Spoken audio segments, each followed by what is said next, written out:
सत श्री अकाल जी दोस्तों, स्वागत है तुहाडा YouTube channel Kuldeep auto electric centre ते अज लैके आए आपां वीडियो जी शोकर लाइट दियां।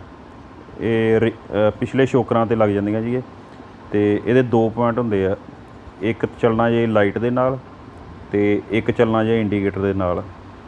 ते बहुत वधिया चीज़ है जी, लेटैसट आई आ।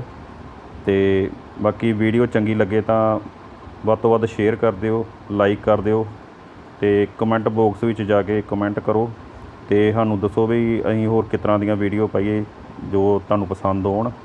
ते जिन्हां ने सबसक्राइब नहीं किया अजे तक वो सबसक्राइब कर दो। धन्नवाद जी।